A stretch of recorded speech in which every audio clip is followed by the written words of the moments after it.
Welcome, Gunrunner.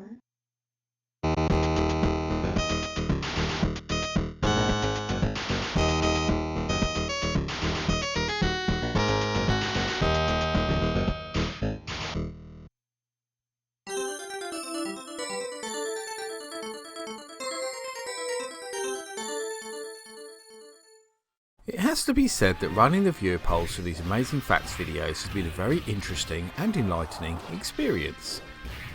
As I said in the past, we often see a lot of votes for the underdog choice, and that was demonstrated perfectly when systems like the Bally Astrocade and FM Towns Marty won their respective polls. But sometimes there are more well-known systems that have a cult following, and the sheer amount of votes from fans of these platforms win the day, as we saw with the Sharp X68000 in particular. And that was demonstrated again right here, as the Neo Geo, the dream machine of many a teenager in the early 90s, took the spoils. But it's worth pointing out that the oddball, obscure RCA Studio 2 put up a surprisingly good fight. Although the SNK Neo Geo wasn't the first console to be based on existing arcade hardware, that honour goes to the aforementioned Bally Astrocade, it was the first to offer the true arcade experience, as Bally's home system was somewhat cut down from the original design, and with it SNK created a whole new niche of its own, as the only so-called luxury console on the market. In many regards, the Neo Geo was going head to head with the Sega Mega Drive, Super Nintendo and NEC PC Engine, but in reality it was aimed at a very different kind of consumer, the same kind of person who goes out and buys a Bentley with a personalised number plate. I know the Neo Geo is a pretty well known console already, and I was very aware of that as I began writing this video, but I hope I've still managed to open your eyes to some facts you may not have known, and given you the trivia needed to satisfy your insatiable thirst. 100 Mega Shock Neo Geo!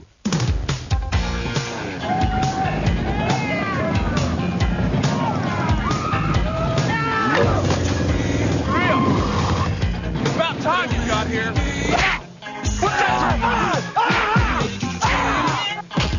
What's that supposed to prove? Talking to you!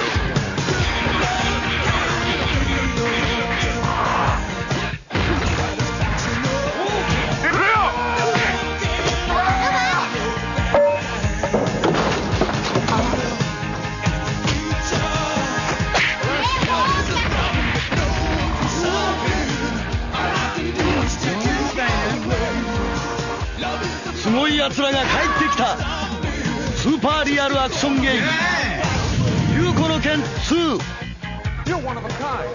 Everybody SNK.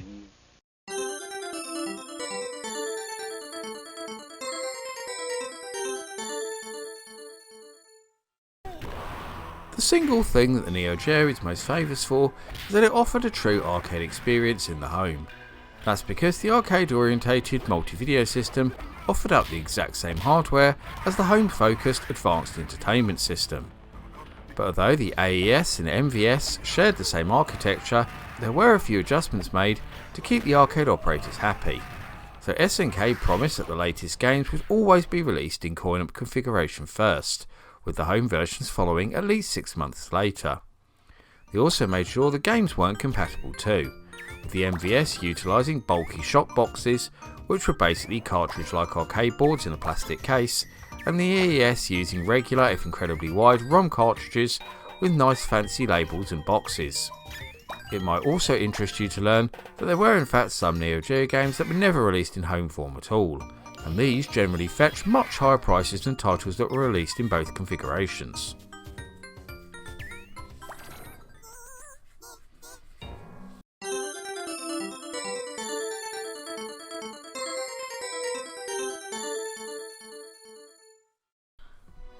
I think most people are well aware that the home version of the Neo Geo was stupidly expensive, but did you know that at launch it became the most expensive console ever, a record that still stands to this very day.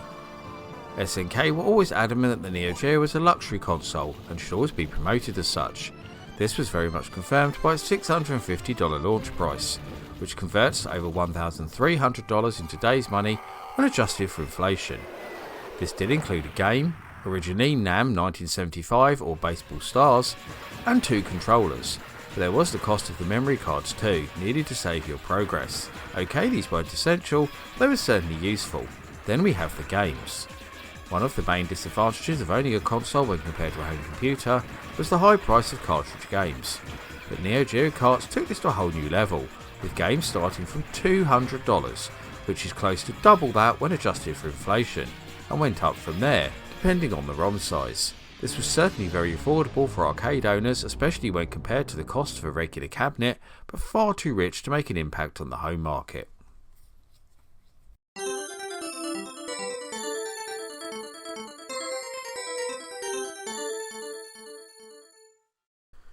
Many people will probably remember that the Neo Geo was marketed by SNK as the world's first 24-bit console, in a rather misleading attempt to set it apart from the Sega Mega Drive and Super Nintendo and make it seem more technically superior. Where this is misleading is that the SNK console actually has a 16-bit Motorola 68000 at its heart, just like Sega's competing console actually, with an 8-bit Zilog Z80 coprocessor. Again, this is like the Sega Mega Drive. However, its custom GPU actually sits on a 24-bit data bus, which is where the advantages start to come in. The 68K in the Neo Geo was also clocked at 12 MHz, compared to just 7.6 MHz in the Sega 16-bitter, giving it even more oomph. So while many people claimed that the 24-bit boasts of the Neo Geo were just convenient math, by adding the same bitness of its two CPUs together, there was some truth to these claims, due to the processing power of the GPU. This was much the same claim as the one made against the Atari Jaguar a few years later, where people were even more wrong.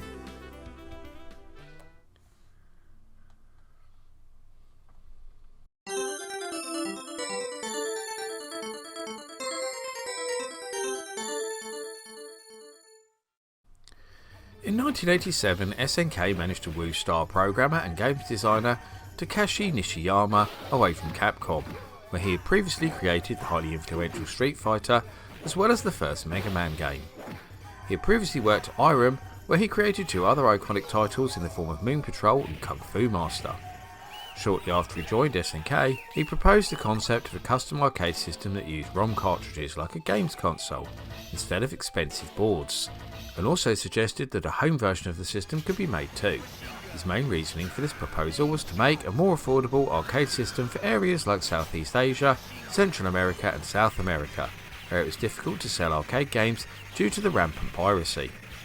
SNK really liked his idea and saw a lot of potential in it, so teamed up with the engineers at partners Alpha Denshi, who had helped create their existing 16-bit arcade hardware used in games like Time Soldiers and POW, and the Neo Geo would evolve from that same design. Later on, Nishiyama went back to games as he created the first Fatal Fury as a spiritual sequel to his own Street Fighter, not realising Capcom were producing a follow-up of their own at the same time. He also developed two more famous fighting game franchises for the Neo Geo, in both Art of Fighting and The King of Fighters, as well as the hugely successful run-and-gun Metal Slug. Of course, SNK and Capcom would eventually go from fierce rivals to fan-pleasing friends, as they teamed up to make every fighting game fan's dream come true with the joint release of SNK vs Capcom in 1999.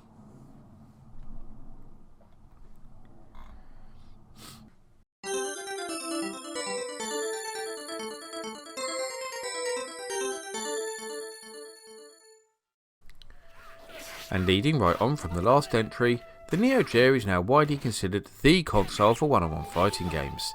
That of course is mostly down to the hiring of Tashi Nishiyama and the famous franchises that he created, but this decision to focus on the genre was also heavily influenced by the success of Street Fighter 2 and then Mortal Kombat, very much putting fighting games to the forefront of arcades across the world.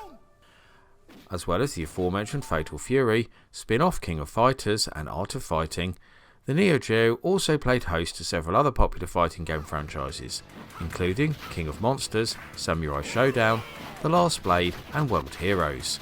It also included a couple of quite notable spin-offs of popular arcade games from other companies too, in the form of Karnov's Revenge and Double Dragon Neo, which took characters from the original games to create one-on-one fighters.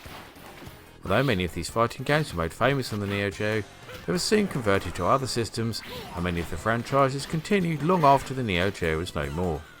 Most notably the King of Fighters, which got a new instalment in the form of King of Fighters 15 for modern systems earlier this year.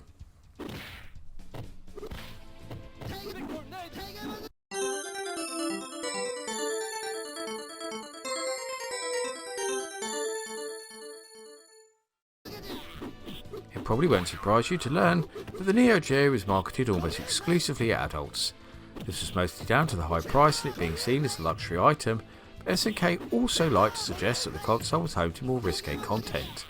This was best presented in a series of adverts that used scantily clad women, which in turn saw parents complaining to the magazines that ran them, as well as others that promoted the console as being only for real men. But there is no doubt that this rather clever advertising had a double effect, because as well as appealing to grown-ups, it also appealed to rebellious teenagers who saw the console as an uber cool dream machine. SNK knew these older kids would never be able to afford a Neo Geo, but would certainly seek them out in the arcades to see what all the fuss was about. Win-win. The types of games released on the Neo Geo also fitted this profile too, with a heavy focus on fighting and sports, with very few platformers and adventure-based games being developed.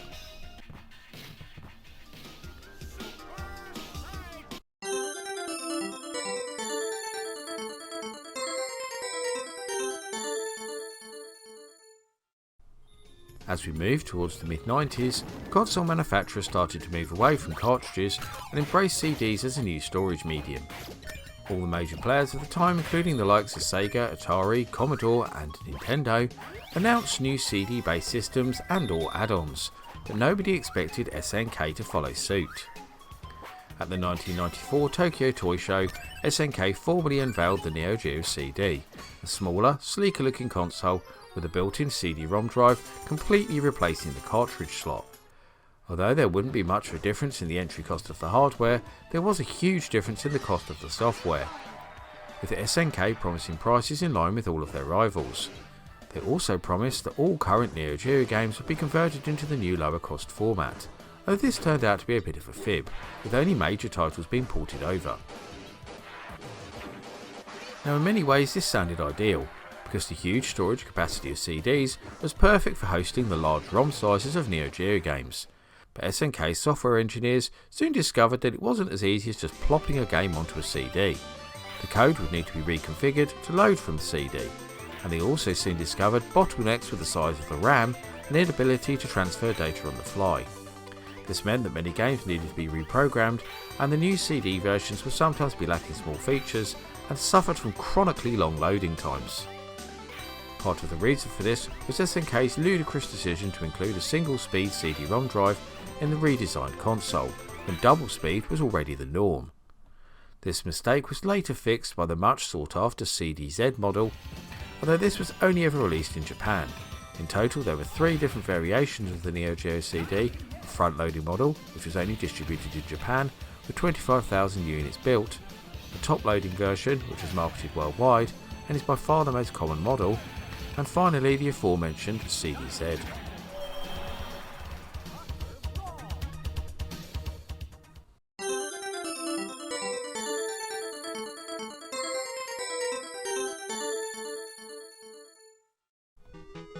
SNK followed up on the success of the Neo Geo by announcing that they were moving into a different area of the home console market to launch a handheld, offering up arcade quality gaming on the go. This was very brave, as it would put them into a head-to-head battle with handheld specialists Nintendo, a fight that bigger companies like Atari and Sega had already failed to win. And in October 1998, they unveiled the rather misleadingly named Neo Geo Pocket, a monochrome handheld with just 2 buttons and a very nice clicky thumbstick. It was criticised by many for using the Neo Geo name, suggesting it was either compatible with the home console or much more powerful than it was, and for not having colour, and even Nintendo had moved away from monochrome screens. It failed to sell, and SNK went back to the drawing board for a short time before they came up with the backwards compatible Neo Geo Pocket Color, which put it more in line with its main rival, the Nintendo Game Boy Color, and was first released in Japan in March 1999. This sold significantly better, prompting SNK to release the handheld in North America and Europe. The 16-bit portable was certainly more powerful than Nintendo's hardware and was helped by a library of outstanding games. including exclusive handheld versions of popular SNK franchises like Fatal Fury, Samurai Showdown, King of Fighters, Baseball Stars and Metal Slug, as well as some great third-party offerings like Namco's Pac-Man, Taito's Bubble Bobble, and, most surprisingly, a special version of Sonic the Hedgehog from Sega. After a solid start, sales almost completely died overnight when Nintendo announced the 32-bit Game Boy Advance, and once that hit the market in 2001, it killed off SNK's underdog handheld completely.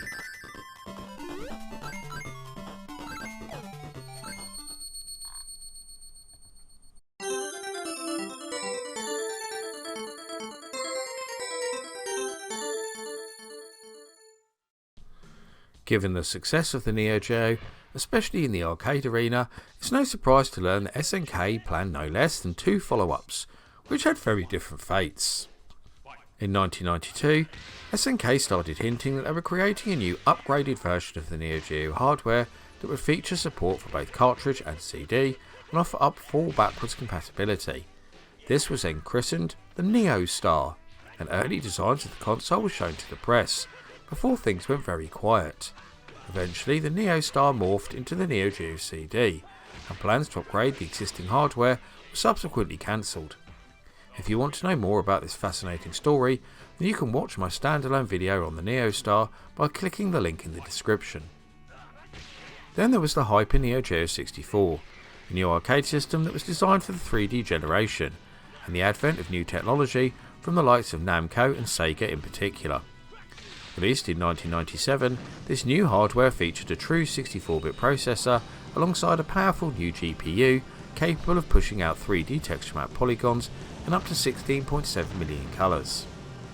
Polygon-powered versions of popular SNK franchises like Samurai Showdown and Fatal Fury featured in the initial launch lineup, and many predicted that they were on to another winner.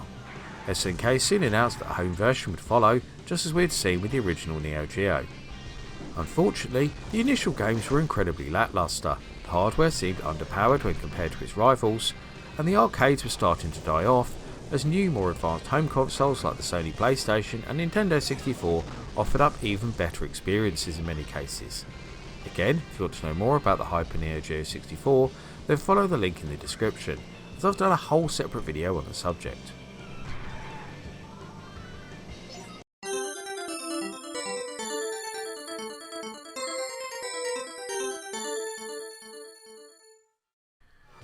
Given how legendary the Neo Geo had become amongst gamers, it was no surprise to see the console resurrected to cash in on the craze for so-called mini-consoles, not once, but twice. Firstly, in late 2012, we had the Neo Geo X, an almost exact scale replica of the AES console that was created by Tomo Inc. and came complete with authentic joysticks and 36 built-in games. The key gimmick of this console was that it could also be used as a handheld. In fact, the console was just that, and you simply inserted the portable into the AES modelled docking station to play games on your TV instead. The Neo Geo X could also use SD cards, and a further 15 games were soon released in this format. Unfortunately, the early excitement for this unit soon faded, as the initial reviews slammed the build quality, poor emulation and high price. This caused SNK Playmore to terminate the licensing agreement less than a year after release. I did a full review of the Neo Geo X when it first came out, so as always, click the link in the description if you want to know more. Then, on June the 9th, 2018, SNK themselves announced the Neo Geo Mini, a miniature-sized arcade cabinet featuring 40 built-in games. It was released on July the 24th, 2018 in Japan to celebrate the company's 40th anniversary. This was much better received than the Neo Geo X, probably because SNK themselves took responsibility for it, and such was the popularity of the unit in Japan, they also produced several special edition versions, as well as releasing a Western version of the Mini too.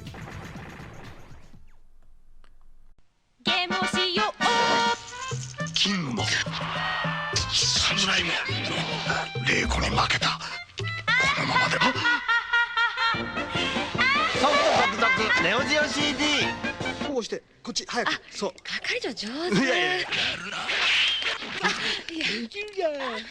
闇に滅せよおやじリコガローボキングも侍もソフト続々ネオジオ CD SNK And that rounds up my look at 10 amazing SNK Neo Geo facts. Which one of these fabulous facts was your favourite, or can you think of any tantalising tidbits of trivia that I didn't include? I always love to hear the thoughts and views of my audience, so please get typing in that comment section.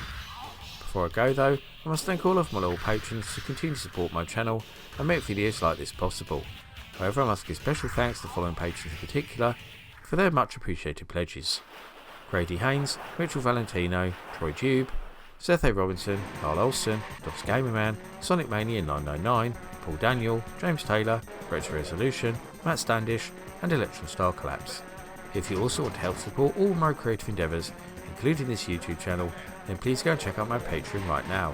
You can get access to host extra content, including downloads, exclusive videos, creative insights, and much more besides. I've been the Laird, I thank you for watching, and I'll see you all again for another video very soon.